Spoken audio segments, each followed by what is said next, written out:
Welcome, everybody.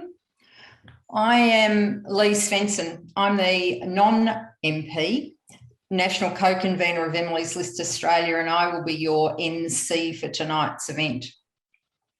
I'd like first to acknowledge that I come to you from the lands of the Wurundjeri people of the Kulin Nations. I pay my respects to their elders, past, present and emerging, and acknowledge that this land was stolen and will always be Aboriginal land. I welcome you all to this special event tonight, and I make a special welcome to our Emily's Angels and members who've joined us. We're honoured to be joined tonight by our very special guests, Julia Gillard, who needs no introduction to any of us, our fabulous Julia Gillard Next Generation Intern, Medha Majumdar, who will provide you with an overview of her report. And of course, our sponsors, Misha Zelensky, the Assistant National Secretary of the Australian Workers Union, and Jackie Trad, who is also well known to many of you, who's an advisor now with Slater and Gordon Lawyers. Tonight's event is the presentation of the report into some of the barriers to female representation in politics by our current intern, Medha. Despite the problems of the dreaded pandemic, her inability to complete her initial plans, which included travel to the US, which was clearly unable to occur, Medha has produced an exceptional report titled The Missing Women of Australian Politics: How Violence Against Women Creates Barriers to Female Representation. Medha made her application to the Julia Gillard Next Generation Internship program in late 2019. She was accepted as the 2020 intern. The finalisation of her report was delayed till this year, and the publication in 2021 within the current political dialogue is maybe serendipitous, but it's not a product of the revelations and anger generated this year. It does, however, provide more information for us to review and to reflect upon. A more detailed examination to add to that provided in the public discourse, or indeed in Misrepresented on the ABC. And if any of you haven't seen it, I recommend that you do. It's quite amazing. To start this evening's proceedings, I'd like to introduce and welcome our Emily's List Treasurer, Pamela Anderson, to provide the formal acknowledgement, my apologies there, of country. Pamela is a proud Yorta Yorta and Gunai Kunai woman. Did I get the pronunciation right? Because I forgot to ask you. Gunai Kunai, it's close enough. Gunai Kunai, thank you. Welcome, Pamela. Thank you, Lee. Kavi Vili Mangalang, Waminjika. Hello and welcome in Wurundjeri language. I would like to acknowledge the traditional owners of the lands we meet on. I pay my respects to the elders past, present and emerging. I'm on land of Wurundjeri people of the Kulin Nation. On behalf of Emily's List, I would like to pay my respects to the elders past, present and emerging. I'd also like to pay my respects to the women and we stand in solidarity with First Nations women, the elders past, present and emerging. First Nations women are seen in places, and that more First Nations women are seen in places of leadership. This land was never ceded, always was and always will be First Peoples land. My second honour tonight is to introduce the extremely amazing, strong, inspirational voice for women in federal parliament. The federal member for Newcastle, Deputy Chair of the House of Representatives, Social Policy and Legal Affairs Standing Committee, a member of the House of Representatives, Indigenous Affairs Standing Committee, and a member of the Joint Standing Committee of Foreign Affairs, Defence and Trade. She's also a member of the Speaker's panel, deputising for the Speaker in the House of Representatives. A fifth-generation Novocastrian, she holds an honours graduate in anthropology and before entering Parliament, worked in remote Aboriginal communities and the community-based disability services sector, and also served in local government as a Newcastle City Councillor. It is with great pride that I introduce the National Co-Convener for Emily's List, Sharon Clayton, the member for Newcastle. Thank you, Pamela, for that very generous introduction, but also for the lovely acknowledgement of country. And Lee is my other sister in arms as the other co-convener of Emily's List, and it's such a delight to be here with you all tonight. I am actually just starting lockdown in Canberra tonight, so I am sending greetings from Ngunnawal and Ngambri country, and hoping you are all well wherever you may be.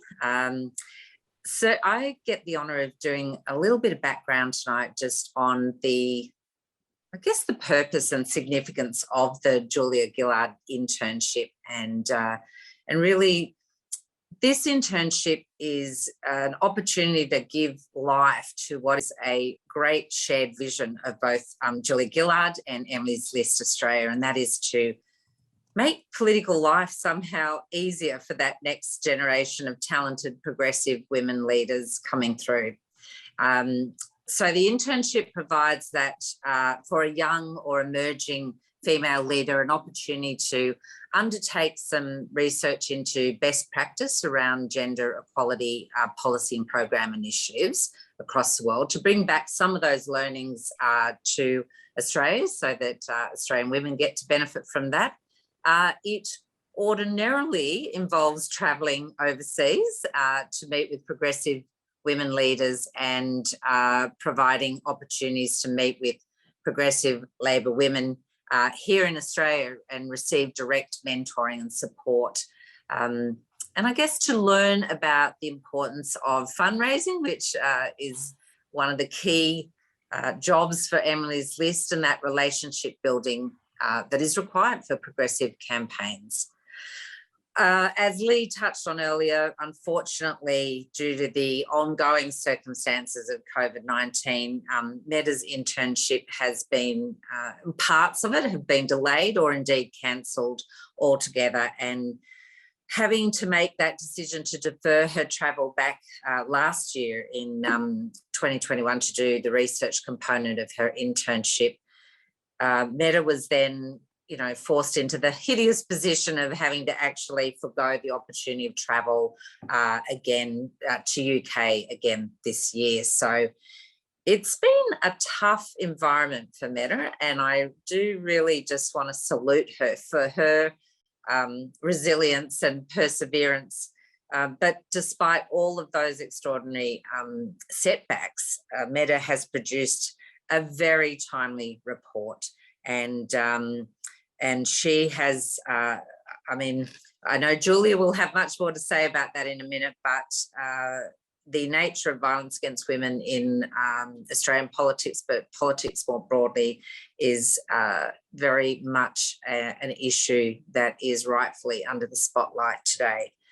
Medha's work has been following women in their journeys when they first expressed an interest perhaps in going into politics, and then following them through women who now are occupying senior public office roles. The report paints a pretty bleak picture in part of the treatment of women in politics in Australia, but the recommendations seek to raise awareness and help improve those support structures and reporting mechanisms, and to spark what is the long and the hard work, of course, we all know, but to help drive cultural change within Australian political systems. So really looking forward to hearing from Medha more on that a little later.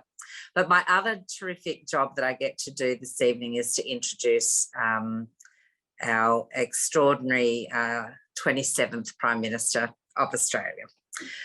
Julia Gillard was indeed the first woman to be both Deputy Prime Minister, and Prime Minister of Australia. Regretfully, she remains the only woman to have served as the Prime Minister of Australia, but we are all working on that. And while Julia is extraordinarily well known for her across the globe for her misogyny speech, which has become an important battle anthem for so many young women across the globe, it would be very remiss of me if I weren't to note some of the really exceptional work that Julia did in government, the role she played through the successful management of Australia's economy during the global financial crisis, delivering all of those nation-changing policies that we get to still benefit from today in Australia, including the big reforms in education, the emissions trading, which has had a rocky road since, I might add, but the provision and sustainability of healthcare, and something that has been an incredible legacy is the establishment of the Royal Commission into Child Sexual Abuse in Australia, which is still something that's we're seeing repercussions of each and every day. All the while you were in minority government, Julia, you managed to steer like more than 500 pieces of legislation through, and I think that makes you the head of one of the most productive Australian governments ever. And this productivity boom was in no small part to your extraordinary skills of your leadership and your extraordinary negotiation skills. And since your time in Prime Minister, of course, you have done some equally pretty amazing things. You've been the visiting professor at the University of Adelaide, the Senior Fellow at the Brookings Institute Centre for Universal Education, and served as the Chair of the Global Partnership for Education since 2014. And you're, of course, Chair of Beyond Blue, which we're very grateful. You've been occupying that chair since 2017. You released your memoir, My Story, in September 2014, and co-authored with Ngozi Okonjo-Iweala a book entitled Women in Leadership, Real Lives, Real Lessons, that was released in July last year. And of course, you present your own, a podcast of one's own, which features conversations with prominent women leaders and experts in their fields. If you're like me, you're always waiting for that next episode to come out. In April this year, you became chair of Welcome, where I understand, very much looking forward to supporting and speaking up for scientific research in key areas of health challenges. And my goodness, that's a timely moment as well. But notwithstanding that incredibly busy schedule, Julia, you are joining us this evening from the UK, and I'd like everybody online to join me in giving you the very warmest of virtual welcomes tonight. And over to you, Julia. Thank you. Thank you very much, Sharon. Thank you for that introduction, and thank you to you and Lee for everything that you do to lead and guide Emily's list. A big thank you to Pamela as well for the welcome to country. I continue to be completely honoured, very chuffed to have this internship in my name. It is a very great privilege for me to see the remarkable work that this internship supports. That can only happen because we do get support from sponsors. So a very big shout out and thank you to Slater and Gordon, my old law firm, and also to the Australian Workers Union for continuing to support the Julia Gillard Next Generation Internship. When the history of this period is written, I think the first and biggest chapter will obviously be on the COVID pandemic. And one of the key challenges for feminists, for activists right now, is to make sure that we emerge from this pandemic into a world that is better than the one that we entered the pandemic in, and particularly better on gender equality. We have some big challenges in front of us. We know that this pandemic has cost women disproportionately, that around the world it is women who do the caring work, who have been in the front lines of caring for those who have faced illness, who have had COVID-19. We know that it is women who have disproportionately picked up the domestic load as lockdowns happen, and lockdowns are in progress now in so many parts of Australia. We know that it is women's jobs that have been disproportionately lost. And we know also that for many, getting locked down means that they are not in a safe space. Their home is not a safe space. We can, I think, come out of this pandemic building a new society with gender equality at the centre if we take the lessons from this time and reevaluate how we reward and view caring work, reevaluate the distribution of domestic work in the home, grow our economies in a way that creates inclusive growth and good and secure jobs for women and men. And we address the huge scourge of violence and sexual harassment against women. Which brings us, I think, to the second big chapter, which will be written in the history books when people view this era. This has been a time of remarkable change in how the world talks about, thinks about, and wants to address sexual harassment and sexual violence. That burst globally into view in 2017 with the allegations against Harvey Weinstein and the popularisation of the terminology Me Too, which had been in use for some period of time before, but courtesy of the hashtag and the mobilisation of women and supportive men around the world became a new entry into popular parlance. People were talking about, thinking about Me Too. And from 2017 to now, I think the questions that have confronted us around Me Too are how do we support women to come forward and to tell what has happened to them, to end the silence and the shame that has been around sexual harassment and sexual violence. How do we hold those accountable through good structures, legal structures, workplace structures, which mean that when women step forward, they step forward into an environment where they are going to be believed and what they say is taken seriously and acted upon. And how do we change structures and cultures so that the environments in which we work are more protective? They are environments that are the reverse of the ones that we have now. They are environments that are protective against sexual harassment and sexual violence rather than facilitative of sexual harassment and sexual violence. Of course, when we look at women of courage around the world who step forward and continue this discussion for us and deepen it, we see brave women everywhere. We've seen brave women in New York step forward, and in the last 48 hours, the governor of New York has resigned because of allegations by a number of women of sexual harassment. In our own country this year, we have seen women of incredible courage, and I'm obviously thinking chiefly of Brittany Higgins, who have stepped forward and caused us to look square in the face a culture in Parliament House that needs to be addressed. And we've seen women mobilise and galvanise behind these efforts, with more than 100,000 women taking to the streets to support Brittany and to say enough is enough. We do not want a parliament that treats women like that. We do not want to live in a society where women are so routinely subject to sexual harassment and sexual violence.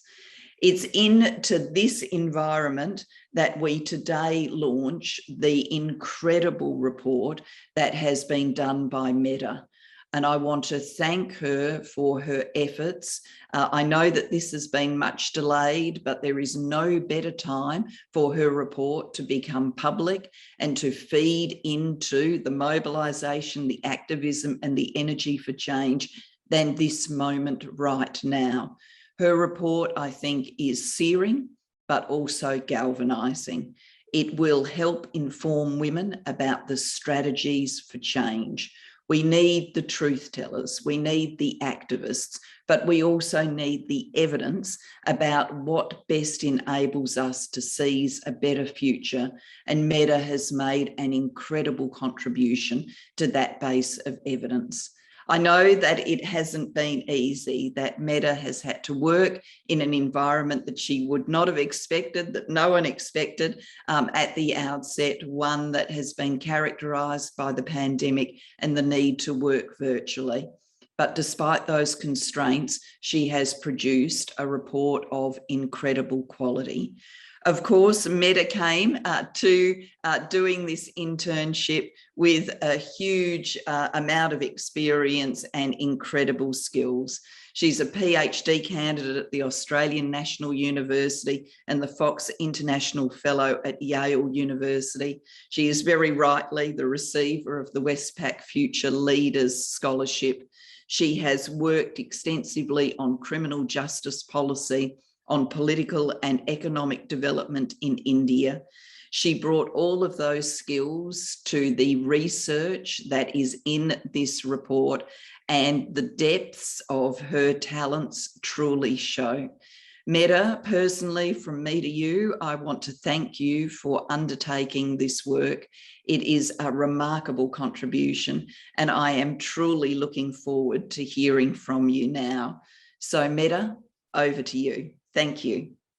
Thank you so much, Julia, for that very kind introduction. And I'm so grateful for this opportunity to share the findings of this report. Good evening, everyone. Thank you so much for joining us today for the launch of the Julia Gillard Next Generation Internship Report, titled The Missing Women of Australian Politics. I began this research at the start of 2020 after I heard about incidents of predatory behaviour within political parties and organisations. These were anecdotes and stories shared amongst friends seeking support, or informally amongst colleagues warning one another. By 2021, we all saw how the whispers have become a roar, as we as Australians have been forced to see our country's highest officers for what they are: fundamentally unsafe workplaces. The purpose of my report is to examine how violence against women in politics creates barriers to women's political leadership and representation in Australia. Violence against women in politics is a growing global issue. It refers to the intimidation, harassment, abuse, and bullying of women as political actors. In this report, I investigate the prevalence, causes, and consequences of violence against women working in political organisations and the Australian Parliament. I propose opportunities for change through researched recommendations. Over several months, I conducted interviews with current and former MPs, election candidates, and political staffers. At times, listening to the stories of women who I really respect and admire was really challenging, but I'm grateful for their honesty and their courage in making politics a better place for the next generation of women. I also ran an anonymous online survey of women with experience in politics at all levels, local, state, and federal, across different political parties. Importantly, this survey provided a space for women to share their experiences with full confidentiality, and I thank these women for their lengthy and valuable testimonies. This report further draws upon comparative analysis of international best practice to address abuse and harassment in politics, which provides valuable lessons for Australia. I particularly focus on the UK, where there have been significant recent steps forward to address this issue. And I'm particularly grateful to the women's organisations in the UK that I spoke to in developing this research. They offered great insights into their experience fighting for change. In this report, I trace how abuse, harassment, and intimidations impacts women as they chart their political careers. The findings of this research show that experiences of violence at each stage of the journey into politics pushes some women to leave their aspirations for leadership behind. They are forced to exit their political careers before they are able to truly fulfill their potential. The journey to political leadership actually starts long before an election. I remember when Julia Gillard became Prime Minister, I was in year 10. I remember that the teachers stopped their classes and we rolled out the TVs to watch the historic moment. I want you to imagine that you are sitting in that hushed classroom with me, that you can feel the excitement, the buzz of the dreams of the girls around us growing, as we started to think maybe politics was the place for us. Yet, by the time we went to university, many of us had put these political aspirations to the side. Research shows that while there is initially a strong desire amongst girls to lead and become involved in politics, their ambition fades as they grow into young women. In this report, I find that the poor reputation of politics as a hostile environment and the exposure of abuse and harassment has further discouraged girls from choosing a career in politics. However, I am confident that we can capture this galvanizing moment in Australian history and improve how political organisations engage with young women to keep their aspirations alive. Nurturing girls' engagement in politics is essential for ensuring that there is a large cohort of competent young women ready to run for public office in the future. Going back to our classroom, we can see how sexist attitudes and behaviours deter women at every step of their engagement with politics. Despite their apprehension, some of the girls in our classrooms will decide to push forward, to volunteer and work for political parties and in parliamentary offices. We need these young women in these positions because they are important stepping stones into leadership. Yet, my report shows that violence against volunteers and employees is widespread. 83% of respondents said that they had been harassed, intimidated, or verbally abused. A further 43% had said that they were subjected to inappropriate sexual advances and behaviour. 30% reported that they had been physically assaulted in the course of their work. Naturally, these experiences of violence significantly impact women's decision to stay in politics and their prospects for professional advancement. But there is limited awareness of and confidence in reporting mechanisms, and there is a need to drastically improve the support structures and informal disclosure processes available to women. We need to create reporting mechanisms which are transparent, confidential, and independent. They must deliver prompt resolutions with direct and visible consequences for perpetrators. In this report, I make recommendations to improve the proposed independent complaints mechanism that will soon be set up in Parliament House. There are only a handful of girls left in our classroom now who will decide to make the decision to run as a candidate. Yet here again, the experiences of violence have a significant impact on their ability to be elected and their decision to stay in politics. It is at this stage of the journey into political leadership that I found the most concerning. During pre-selection contests, women often face intimidation to discourage them from nominating. This coercion and pressure can come from members of their own political party. Then, once endorsed, candidates face continual abuse and harassment from the public. Transparency and accountability needs to be brought into the pre-selection and election contests. This report presents behavioural and rule-based reforms to achieve this. Of the girls who watched Julia Gillard become Prime Minister in our classroom, if we are lucky, a couple of them will be successfully elected to parliaments in Australia. Despite the influence that they hold, women MPs face relentless abuse from members of the public, both directly and on social media. This report finds that even within Parliament House, bullying occurs between MPs. The long-term accumulation of these experiences of violence and other gendered factors forces some women MPs to exit their political careers prematurely. Watching the treatment of women MPs leads girls and young women to believe that politics will be a damaging environment for them. In this way, violence against women in politics perpetuates itself to undermine the progress of women's leadership and representation in Australia. In this report, I make 27 recommendations to break the cycle of violence against women in politics in Australia. I have touched on some of these tonight. These recommendations are immediate, actionable, and some are for long-term reform. They will improve the culture of politics and the experience of women working within political institutions. These recommendations are directed at women's organisations, political parties, and the Australian Parliament to improve their codes of conduct and training, informal reporting and support structures. I feel very grateful to have conducted this research with Emily's List Australia, who are leading the work to improve the representation of women in politics. In my report, I make recommendations to Emily's List to enhance their already strong work in this area. I thank Emily's List, Marie Overall, and the National Committee overseeing the Julia Gillard Next Generation Internship for their tireless commitment to improving women's representation. Your work is making a difference. And I would especially like to thank Julia Gillard for creating this opportunity for women like me to contribute to improving Australian politics. You continue to inspire generations of girls into leadership.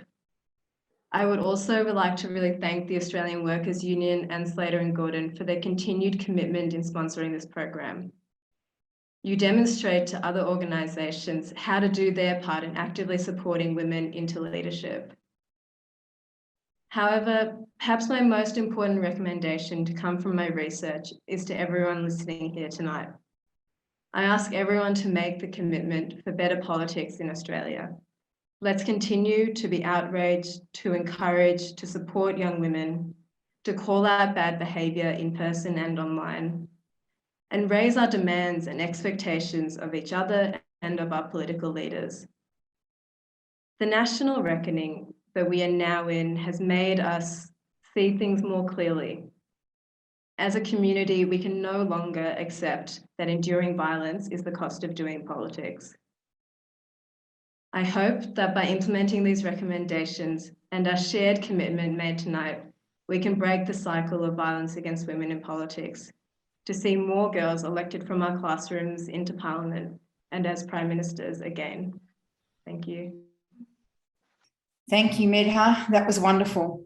From all of us at Emily's and on behalf of everybody else here tonight, we'd like to thank you and congratulate you on an excellent report.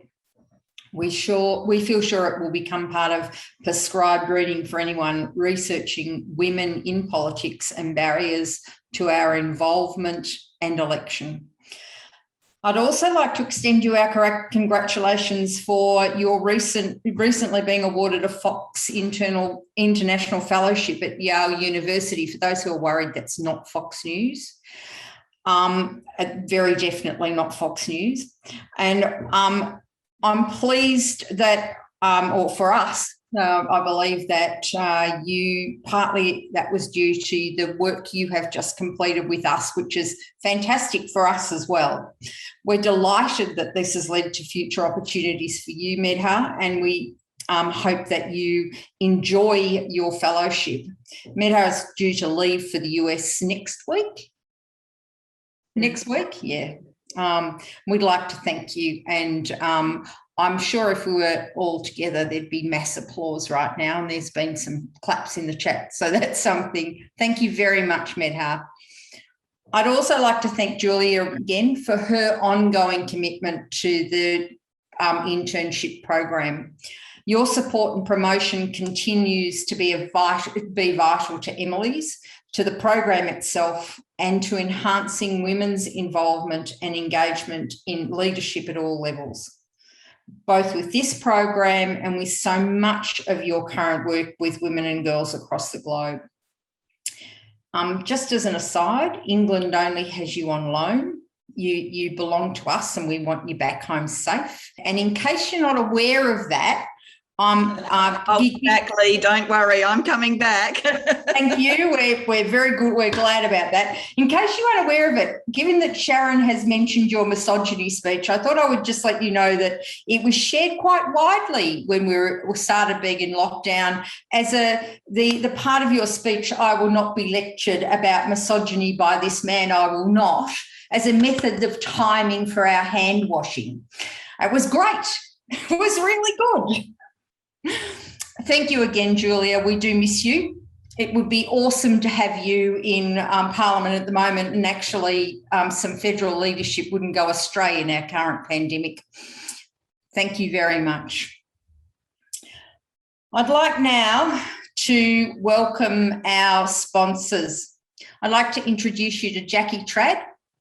Jackie is the former Deputy Premier and Treasurer in the Palaszczuk government of Queensland and former MP for South Brisbane. She was also the 2018 winner of the Emily Award for her work sponsoring the decriminalisation of abortion in Queensland. Jackie was the first MP and indeed minister from the government to openly express her support for pro-choice, and she went on to sponsor the ultimately successful termination of pregnancy bill, which passed in October 2018. The Emily, as an aside, the Emily is awarded to Emily's List women who have shown exceptional courage, determination, innovation and commitment to issues, reforms and practices that promote the position of women in Australian society. Jackie is now working at Slater & Gordon as an advisor. Emily's is grateful to have such a good friend to speak with when we talk to Slaters now, and we look forward to working with her in the future. We thank Slaters for their generous ongoing support for Emily's and the Julia Gillard internship program in particular, and warmly welcome Jackie to say a few words on their behalf. Thank you, Jackie.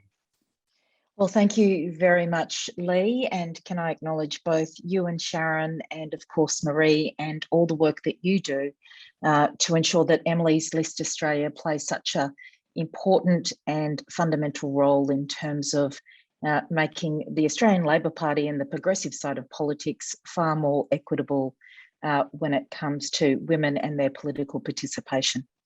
I speak to you from Brisbane, where I am on Yagara and Turrbal land. So I'd like to pay my respects to the traditional owners of the land on which I participate in this forum from. Can I acknowledge Julia Gillard? And I'm not sure that there's anyone who's participating tonight. I think there's almost 150 of us who have linked in tonight. Can I acknowledge Julia, her absolute incredible leadership and her galvanising words tonight? I think it is because we have past leaders such as Julia that we are able to come forward and rely on the wise words of women who have been in positions of leadership in the past when it comes to change and monumental change that Medha has outlined in her report, which we are launching tonight. To Medha, thank you so much. This has been quite a labour of love for you over a long period of time, but can I say the report is fantastic and significant, and Slater & Gordon is incredibly proud to be associated with your work. Of course, Julia, as an alumni of Slater & Gordon and the Julia Gillard Next Generation Internship project is something that Slater & Gordon is very, very proud to be associated with. It's a law firm that has distinguished itself in terms of including women in the participation of public life, as well as in the participation of the legal sector in Australia, from first including women as article clerks back in 1942 to having one of the first female partners in an Australian law firm in 1981, some 40 years ago this year. Slater & Gordon has always carved out a space for women within the law firm and within the legal sector, and that has been incredibly important in terms of advancing very important issues, particularly the representation or seeking justice for women who have been adversely affected by corporations or institutions and systems. And Slater & Gordon is very, very proud of that track record and very, very happy to be part of the support of this program, of this initiative, which I hope goes a long way to ensuring that the type of abuse and violence, harassment and discrimination against women within public life becomes a thing that we talk about in the same way that we talk about women not being able to vote or not being able to participate in elections in the past. Of course, Emily's List has played an incredible role some almost 30 years ago now in terms of increasing the number of women within Parliament And I do want to acknowledge the incredible work that Joan Kerner did. At the time, I was a young woman involved in Labor Women's up here in Queensland. But it was because we were a collective of women who were focused on an outcome, and that was to ensure that there were more women who spoke on behalf of women in Australian public life, that we were able to get changes made within the Australian Labor Party for a much better outcome. And I hope that this report, Medha and Emily's List, plays the same galvanising role that Julia talked about, where we do actually have a much better culture and a much better institution within all political parties. But we all know that the progressive side of politics and the Labor Party has got to lead the way, that we actually ensure that there is a much better culture for women inside politics, and that we do speak out against the type of violence and abuse and harassment that women experience when they do step into positions of leadership. Medha, I was very heartened to see that your report is actually quite broad in terms of the type of institutions and areas of public life that do affect women, from the media, from social media. These are all really important factors that women take into consideration when they step into positions of public life. And so it's really heartening to see that it's not just about the political parties per se, but all of the different institutions that are integral to the lives of politicians, and particularly in terms of the lived experiences of women who have stepped forward as politicians, and the impact they've had in terms of their decision making to either continue or to not proceed at all. So I really do thank you for this incredible piece of work, and I hope it will go a long way to making sure that things are better for this generation and the next generation. Thank you. Thank you, Jackie. That was great. It's lovely to see you again, and it's very great to have you with Slaters. It's fantastic. I just finally need to introduce Misha. Misha, who has the wonderful experience that all of us as women have previously dealt with, of being, instead of us being the only woman on a panel, he's the only male on a panel. We'd like to welcome you, Misha. Misha is the Assistant National Secretary of the Australian Workers Union, a role that he has held since 2016. Misha's off to the States tonight, aren't you? So this is his last duty before he packs his bags and flies out. AWU have been sponsoring the internship since its commencement. Emily's would like to thank them for their generous ongoing sponsorship of this program. It really does enable us to do, obviously, some great work, because we've all heard Medha's report today.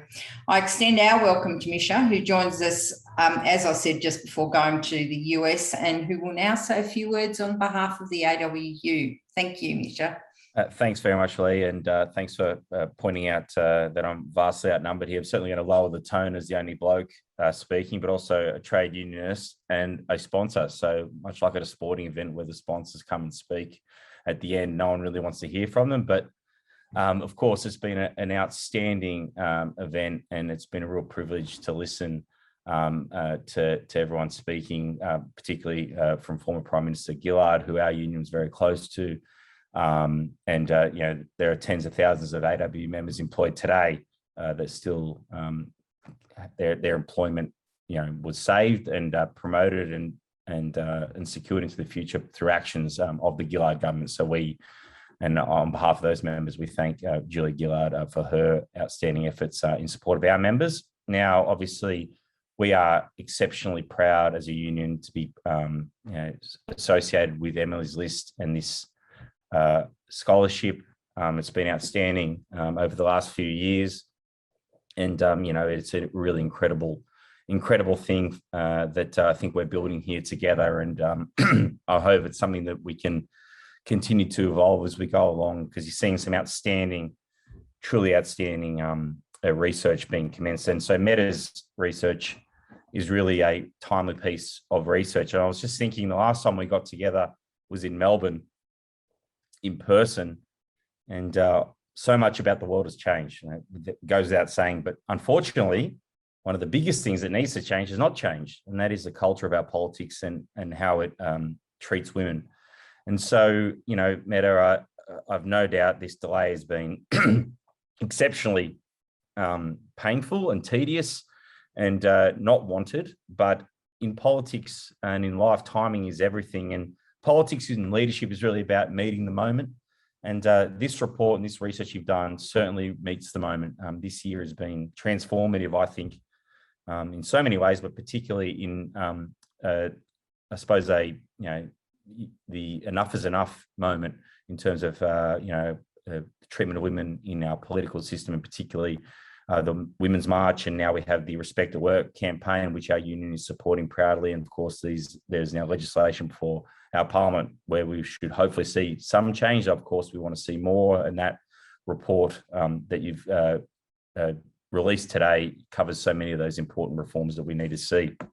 So the other thing I just would like to say, I mean, as I was listening to you, Medha, and it was outstanding listening to you talking about your experiences, but, you know, I was just reflecting on your report, but talking about young girls being inspired to get into politics, and then politics being such an unfriendly place that over time they drop out, and what a shocking indictment that is, but also what a loss of talent for our public life and our public institutions. And so, you know, how do we change that? We changed it through institutions like Emily's List, which has been doing it for a very long time. We changed it through things like the Gillard Next Gen Internship, and we also do it through institutions like the trade union movement. So those three things coming together to release research like this, that's how change happens. So this report, I'm sure, will be well read. It will communicate a number of important things, but it really does meet the moment. And I think it's a critical contribution. And as a union and as a representative of our union, we're deeply proud to see such an outstanding piece of work be commissioned with the support of our members and their money. And so thank you so much for your work and diligence in producing this research. Thank you to Emily's List for including us. Thank you to Prime Minister Gillard for letting us attach our name to your name. And we look so much forward to see what happens next in terms of whoever is lucky enough to secure the next scholarship. I saw, Pamela, that there could be a future scholarship recipient at some point there, as you were dutifully giving the acknowledgement of country. So maybe one day, not too far away, we'll see your daughter putting her name up as a recipient. But otherwise, from the bottom of our heart, the AW, thank you so much. And Medha, good luck in the US, good luck with your career. And I'm sure that this scholarship is only the first of many, many, many successes coming your way. So thank you so much. And we'll see you next time. Thank you, Misha. Well, that actually brings our proceedings to the end tonight. I would again like to thank all our panellists, including our unexpected youngest member, Pamela. Misha, thank you. Jackie, Medha, and Julia, of course. Not to mention my fabulous co-convener, Sharon. Thank you all for everything tonight. It's been, I think, a really worthwhile session.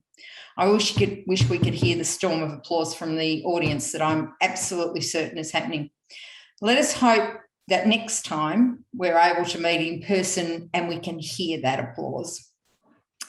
The applications for the 2022 internship will be opening in September. Information about that will be provided in the Emily's e-newsletter and on the website at that time. I'd encourage you all to think about applying or promoting and encouraging young women that you might know that you think might be interested. On a similar note, anyone who isn't a member, please consider joining us. Emily's can't continue to support women into the parliaments of Australia without our members and their generous support, both as members and donors. Marie will, I think, pop the link to our website and membership form in the chat. Please take the opportunity to come join us if you aren't a member. We have a number of elections coming up over the next 12 to 18 months. South Australia goes to the polls on the 19th of March 22 and Victoria on the 26th of November 22, because of course they're both fixed elections. And the federal government must go to the polls anytime from now until the 21st of May 2022, which is the last date that an election can be held. Please consider donating to our Emily's endorsed candidates.